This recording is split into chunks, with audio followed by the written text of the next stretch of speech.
First things first, things you have to know about macros: protein, fat, carbs, and for the sake of it, alcohol. But we're not talking about that too much. Okay? 4 calories per gram is in carbohydrates, 4 calories per gram is in protein, and then there's 9 calories per gram in fats, 7 calories per gram in alcohol. But we don't count that as of right now, for all intents and purposes, I should say. Um, People have a hard time going at it. How do I weigh my food? How do I make sure I hit my macros? First things first, there's a few apps that you can check out. I think everybody, for the most part, knows MyFitnessPal. Um, a buddy of mine, Mike Vacanti, has a really good one, um, and it's called On the Regimen. That's what it is. Um, there are plenty of tools out there that you can track your macros. You can track your calorie intake, which is first and foremost what you need to track before you track anything else, because at the end of the day, your calories will be what drives your body composition, not so much the macro breakdown. However, there is, the basis for your protein and your carbs and your fats. Okay? So what I'm going to get into real quick is how do you go about doing it? Okay? All right, for instance, I'm dieting right now. I'm at 1,890 calories. Right? So I know that for my body intake right now, I'm shooting for 170 grams of protein and 210 grams of carbs, or 220 grams, something like that, and the remaining in fat, whatever the number is. Okay? Horse's voice, by the way, so I'm sorry. Let's say right now, for my meal, this meal I'm about to have, I need 150 grams of chicken. Here's my chicken. Here's my food scale. Here's what you're going to do. There's a couple ways you can do this. The easiest way is, all right, if you've already baked your chicken or you've baked whatever the case may be, just throw it on your food scale before you turn it on. Because when you turn it on, it's going to turn on and be zeroed with the food on it already. So all you have to do from this point is grab and put it down.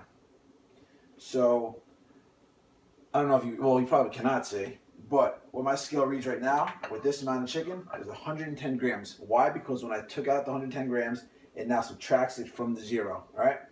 So we have a little bit more to go. I'm at 131. Look at that, 150, right on the mark. So for my meal, if I needed 150 grams of chicken, here it is right on the plate. Now, why does that matter?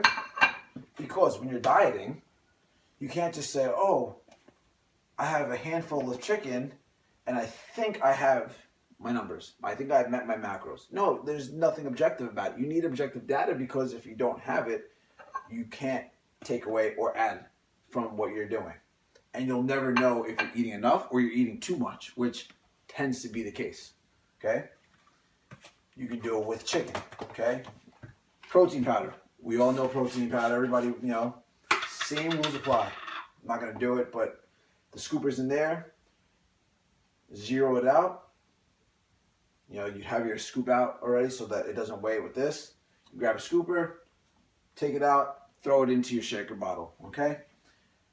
Very basic when it comes to that. Just look for that number. Look for that subtraction number and then look for there. Now, same thing goes with Nutella. However, with Nutella, I don't really measure it out. I just scoop it. Sorry.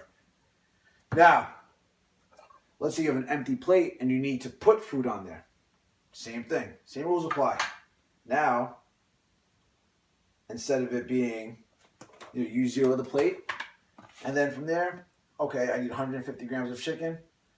Let me just put it on my plate. Oh, look at that. 130 grams. Oh, 160 grams. Let me just take away a little bit. 150 on the nose. So if you see what I'm getting at, you can't just grab and go and assume that you're going to hit your macros, assume that you're going to get enough protein, assume that you're going to get enough carbs. Or on the opposite end of that spectrum, you can't expect yourself to be like, oh, I'm not losing weight. Meanwhile, you have no idea, but you could be overeating by a ton. Okay? I mean, you've heard all these different ways. Oh, just eat with smaller plates. But the old adage of eat less, move more, as we all know, does not work. You need data. Does this mean you're going to always eat like this and always have a food scale and always rely on it? No, not at all. It does not mean that whatsoever. But what it does mean is at the very beginning of your journey, when you're, first starting to realize, oh, how much am I eating? And, let me double check my sizes, because it's very difficult to eye your portions. People, I think it looks all right, but your subjective view of something is completely different than what that objective number will show. Okay, so just remember that it's not a way that you're gonna live forever and do. I mean, listen, I don't use my scale all the time. Right now, I am, because I'm in competition mode right now, and I'm making sure that I hit my macros. And listen, I'm a human being like everybody else. There are days where I've faltered, where I've ate more than I needed to. It's life. It happens. But the thing is that you remain consistent. Don't get crazy. Don't start slaving over all these numbers. Just stay within your guidelines. And if you're consistent, you train hard, you eat right, you'll be good. There's nothing more than that. So I might make a follow-up video with a little more details. However, I wanted to get this one out because of the amount of questions I have received about it. And I just wanted to make it semi-quick and just be a quick guide as to how you do it and what does it all matter. All right, check me out. Major Gains, lgthetrainer.com, Instagram, Louis Guarino.